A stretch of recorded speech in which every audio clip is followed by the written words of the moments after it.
नमस्कार शेतकरी मित्रांनो, संभाजीनगरचा शेतकरी या पेजवरती मी तुमचं सहर्ष करतो. तर मित्रांनो, मोसंबीचा जो बाग आहे ते फळं तुटून गेल्यानंतर आपल्याला काय उपाययोजना किंवा काय नियोजन करायचे त्याबद्दल आज आपण माहिती बघणार आहोत.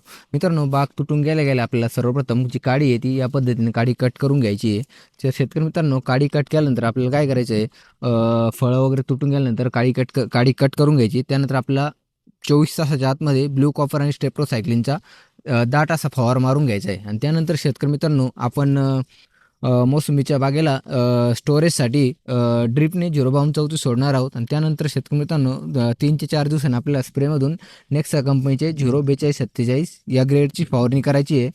ही जी ग्रेड शेतकरी मित्रांनो सोडियम आणि क्लोराईड फ्री असल्यामुळे आपल्याला हिचे रिझल्ट आहे चांगले आणि 2 दिवसात आपल्याला रिझल्ट भेटायला सुरुवात होतं. तर 4247मुळे फायदे काय होणार आहे, आपलं झाड जे आहे झाडाचं स्टोरेज वाढणार आहे, काडी मजबूत होणार आहे, नवीन कोंब किंवा फुलं निघाला आपल्याला चांगला फायदा होणार आहे, जास्तीत जास्त फुलं निघतील आणि झाडांचे जे खोड आहे ते बळकट होणार आहे, झाडांचे मुळा बळकट होणार आहे. त्यामुळे आपल्याला एकंदरीत भरपूर असे फायदे होणार आहे आणि आपल्या उत्पन्नात वाढ होणार. तर शेतकरी मित्रांनो, 04247चे प्रमाण आपल्याला 1 एकरसाठी 2.5 किलो एवढे घ्यायचे.